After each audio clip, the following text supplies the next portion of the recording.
Dear students, ये एक बहुत इम्पोर्टेंट क्वेश्चन, ये आर्ट साइंस कॉमर्स तीनों के लिए बहुत इम्पोर्टेंट है। और ये सीबीएसई बोर्ड हो, बिहार बोर्ड हो या कोई भी स्टेट बोर्ड की परीक्षा हो, उसमें इंटरमीडिएट आर्ट साइंस कॉमर्स में ये प्रश्न पूछे जाते हैं। इसके अलावा भी जो स्टूडेंट्स सी-टेट और एस-टेट की तैयारी करते हैं, उनको भी ये बहुत फायदा करेगा। ये बहुत इम्पोर्टेंट क्वेश्चन उनके लिए भी है। तो आशा करते हैं कि आप इसको जरा सा ध्यान से देखें। क्वेश्चन मेरा ये है, what are the difficulties faced by Indians in learning English. Indians जो भारतीय हैं, जब अंग्रेजी सीखते हैं तो उनके सामने क्या क्या परेशानी होती है, ये क्वेश्चन है मेरा। उसी को और करके पूछता है, what are the obstacles failed by Indians in learning English. ये डिफिकल्टीज की जगह पर ऑब्स्टेकल्स शब्द आ गया, दोनों एक ही चीज है। उस जगह पर हिंड्रेंस भी आ सकता है, एक ही चीज है। तो क्या क्या बात है भाई जो परेशानी करता है अंग्रेजी सीखने में भारतीयों को। कोई लर्नर इंडियन है जो अंग्रेजी सीखना चाहता है, तो उसको किस किस परेशानियों से गुजरना पड़ता है, क्या क्या डिफिकल्टीज आती है जिसके कारण वह नहीं सीख पाता है। यही क्वेश्चन हुआ और इस क्वेश्चन का आंसर मैं आपको बतला रहा हूं। तो ये जो है, दीज आर दी ऑब्स्टेकल्स और difficulties faced by Indians in learning English. ये सब जो है परिस्थिति है जो अंग्रेजी सीखने में बाधक है, और उन्हीं बाधाओं को, उन्हीं डिफिकल्टीज को, उन्हीं ऑब्स्टेकल्स को दूर करना है। क्या करना है? उनको दूर करना है, और दूर करेंगे तो निश्चित रूप से हम अंग्रेजी सीख जाएंगे। तो स्टूडेंट्स, सबसे पहली बात यह है ना, सबसे पहली बात यह है कि हमारा जो इन्वायरमेंट है वह है हिंदी भाषी उत्तरी भारत के लोगों के लिए। और जो हर एक स्टेट अलग अलग, दक्षिण भारत में है, पूर्वी भारत में बंगाल है, असम है, वहाँ की स्थिति अलग है भाषा की। तमिलनाडु, कर्नाटक, आंध्रा की अलग स्थिति है। ये सब रीजनल लैंग्वेज है और उनको भी अंग्रेजी सीखना है, क्योंकि इंग्लिश तो बन गई है इंटरनेशनल लैंग्वेज। इसके बगैर आपका काम चल ही नहीं सकता है। शिक्षक की बहाली से लेकर और यूपीएससी की परीक्षा तक,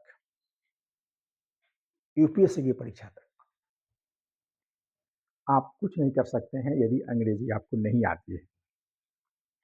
इसलिए उनको भी अंग्रेजी सीखना है। जो भारत के उत्तरी भाग में है, पूरे वर्ल्ड, पूरे इंडिया के लोगों को अंग्रेजी सीखना है। और उनकी परेशानी क्या है कि भाई अपने अपने माहौल में उनका अलग अलग भाषा है।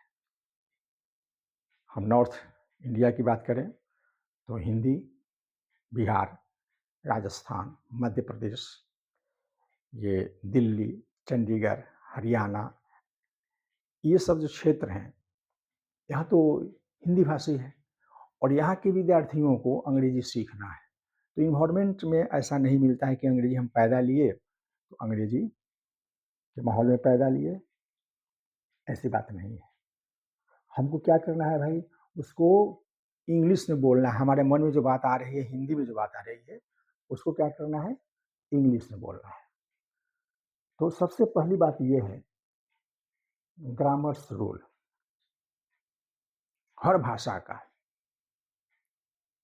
क्या, हर भाषा का ग्रामर होता है। मैथ का क्या होता है, फॉर्मूला होता है। फॉर्मूला पर मैथ बनता है। फिजिक्स सॉल्व करने में, फिजिक्स का न्यूमेरिकल सॉल्व करने में, केमिस्ट्री का न्यूमेरिकल सॉल्व करने में क्या होता है भाई, फार्मूला की आवश्यकता पड़ती है। तो वही भाषा के लिए भी क्या है, फार्मूला है। क्या है भाषा के लिए, फार्मूला है। वो फार्मूला क्या है, वो फॉर्मूला है ग्रामर का रूल। ग्रामर का रूल आपको जानना पड़ेगा। Noun, pronoun, adjective, adverb, preposition, conjunction, interjection, ये पार्ट्स ऑफ स्पीच हैं जो मैंने पढ़ाया है शुरू में। आप देखेंगे हमारा वीडियो नंबर 1, 2, 3, 4, उसमें ये सब, और अंतिम नरेशन, वॉइस ट्रांसफॉर्मेशन, टेंस, ये सब मैंने पढ़ाया है। तो जब तक आपको टेंस नहीं आएगा तब तक आप कुछ कर ही नहीं सकते हैं इंग्लिश में। उसको बैकबोन कहा जाता है, इंग्लिश का बैकबोन कहा जाता है टेंस को। उसके बाद आप वॉइस बनाइए, नरेशन बनाइए। तो ये जो है ग्रामर का रूल होता है। हर हालत में ये आपको जानना जरूरी है, तभी आप कुछ कर पाएंगे, तभी आपका अंग्रेजी में कुछ हो पाएगा। अगर ग्रामर आप नहीं जानते हैं, नथिंग, कुछ नहीं हो सकता है। तो ग्रामर का रूल जानिए। और दूसरा है ट्रांसलेशन रूल्स। ऐसी बात नहीं कि पूरी ग्रामर हम जान गए तो हम हर तरह का सेंटेंस कर सकते हैं, लेकिन उसमें ट्रांसलेशन का रूल भी कुछ अलग होता है। तो ट्रांसलेशन बनाइए, हिंदी से अंग्रेजी में ट्रांसलेशन कीजिए। आप अगर गुजराती हैं तो गुजराती से आप उसको इंग्लिश में ट्रांसलेशन कीजिए। आप अगर पंजाबी भाषा में है तो उसको इंग्लिश में ट्रांसलेशन कीजिए। तो ये बनाइए, ट्रांसलेशन बनाइए। बिना ट्रांसलेशन का भी आप परिपक्व नहीं हो पाएंगे, मैच्योरिटी आपके अंदर में नहीं आ पाएगी। इसे आपको बनाना पड़ेगा ट्रांसलेशन। उसके बाद है वोकैबुलरी। आप कितना भी ग्रामर का रूल जानते हैं, ट्रांसलेशन जानते हैं, लेकिन यदि आपके पास शब्दकोश नहीं है, वोकैबुलरी आपके पास नहीं है, तो आप तो ट्रांसलेट कर ही नहीं सकते हैं। आप अपने मन की बात को आप अंग्रेजी में कह ही नहीं सकते हैं। आपको चाहिए मैं स्कूल जाता हूँ, तो मैं की अंग्रेजी तो आपको जानना पड़ेगा ना। क्या मैं की अंग्रेजी आपको जानना पड़ेगा कि मैं की अंग्रेजी होती है आई। और स्कूल की अंग्रेजी, भाई तो स्कूल शब्द है, ठीक है। जाना की अंग्रेजी आपको जानना पड़ेगा कि गो होता है। तो ये क्या है, यही वोकैबुलरी है, यही शब्दकोश है। तो वोकैबुलरी का ज्ञान होना तो बहुत ही जरूरी है। और जितना आप वोकैबुलरी याद करेंगे, आप उतना ही ज़्यादा मजबूत होंगे। वोकैबुलरी जो वर्ड होता है ना, वर्ड को पावर कहा जाता है, वर्ड पावर। तो आपके पास वर्ड पावर नहीं तो कुछ नहीं कर सकते। तो आप वोकैबुलरी बनाइए, उसको याद कीजिए, डिक्शनरी से कंसल्ट कीजिए, तभी आपके पास संभव है कि आप कुछ कर सकते हैं। और उसके बाद है प्रोनाउंसिएशन। अब कुछ शब्द आया, उसको हम सही सही कैसे प्रोनाउंस करेंगे, उसका प्रोनाउंसिएशन जानना जरूरी है, उच्चारण।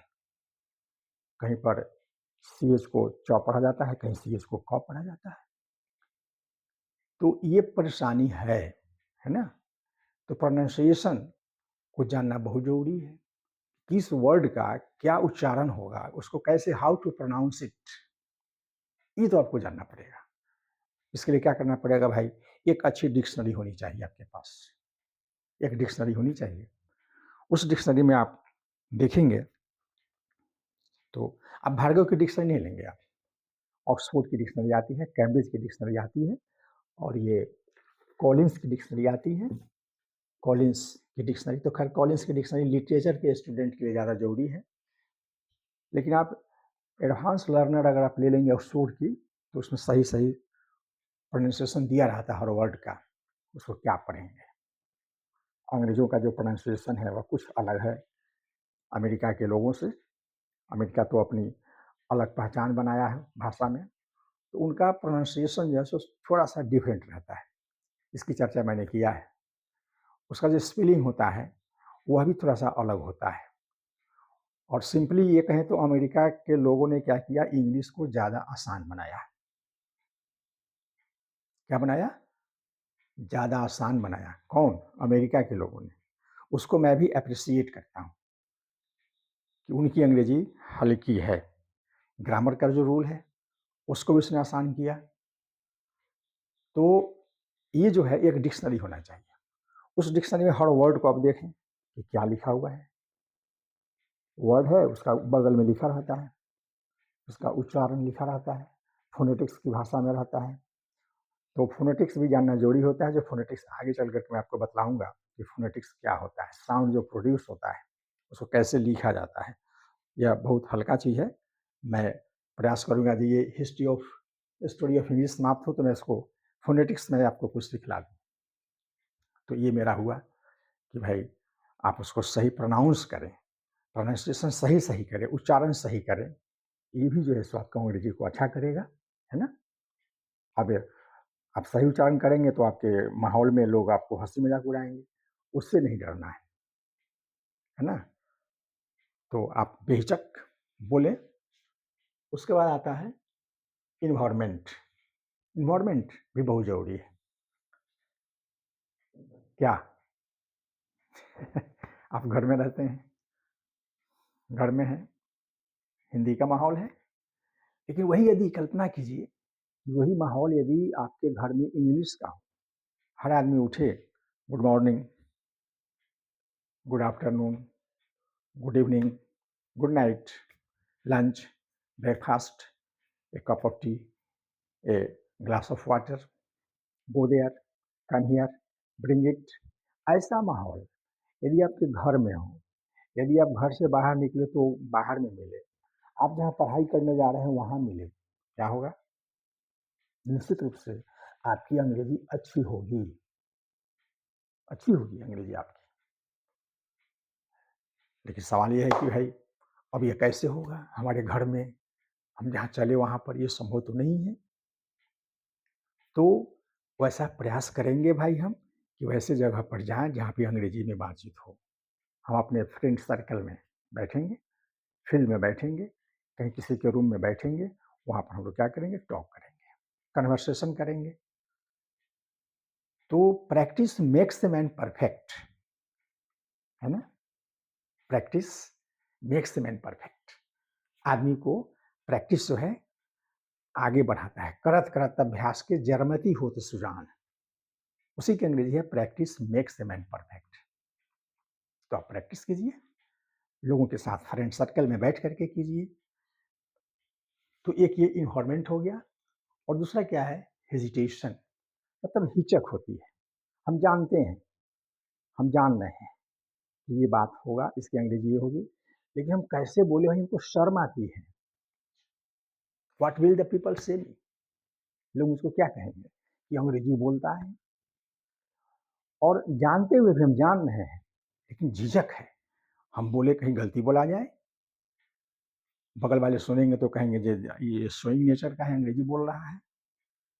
तो हेजिटेशन भी तोड़ना पड़ेगा। कोई सुने, कोई समझे, नहीं समझे, हमको बोलना है। हम बोलेंगे, हमारा तभी जाकर के हेजिटेशन टूटेगा, नहीं तो हेजिटेशन तोड़ना जो है ये बड़ा कठिन है। तो बेहिचक, बेहिचक हम अंग्रेजी बोलेंगे, हमारी हिचक टूटेगी और हमारा अंग्रेजी जैसा अच्छा होगा। तो ये सब पॉइंट है जो लर्नर, इंडियन स्टूडेंट्स जो इंग्लिश सीखना चाहते हैं, उनके लिए परेशानी होती है। ये सब पॉइंट हुआ, इस पॉइंट को दूर करना होगा। तो चलिए, अब ये हमारा वीडियो, ये जो लेक्चर है, ये समाप्त हुआ। अब इसके बाद मैं एक नए क्वेश्चन के साथ अभी आऊँगा, इसे history of English, study of English में, और मैं प्रयास करूँगा कि मैं आपको ये फ़ोनेटिक्स के कुछ सिंबल होते हैं, मैं इसकी चर्चा मैं कर दूँगा, ताकि फ़ोनेटिक्स ठीक रहने से प्रोनाउंसिएशन में कोई परेशानी नहीं होती है। प्रोनाउंस आप कर पाएँगे सही से, क्योंकि डिक्शनरी में फ़ोनेटिक्स की भाषा में ही लिखी रहती है। इंग्लिश वर्ड लिखा हुआ है, उसके बगल में उसका फ़ोनेटिक्स में क्या होता है, उसी से साउंड, उसी से वर्ड का जो उच्चारण है वह सही हो पाता है। फ़ोनेटिक्स के अभाव में भी सही उच्चारण नहीं हो पाता है। तो इस चैप्टर के लास्ट में, स्टोरी ऑफ इंग्लिश के लास्ट में, मैं ज़रा-सा उसका ज़िक्र कर दूँगा, ताकि आपको ये मदद हो सके। तो मैं नेक्स्ट क्वेश्चन के साथ नेक्स्ट वीडियो में मैं आऊँगा। तब तक के लिए आप हमारे जो इस वीडियो है, आप इसको देखें, इसको ज़रा-सा लाइक कर दें, हमारे चैनल को सब्सक्राइब कर दें और इसको, वीडियो को शेयर कर दें, ताकि अधिक से अधिक लोगों तक ये चीज़ पहुँच जाए तब तक के लिए जय हिंद, जय भारत।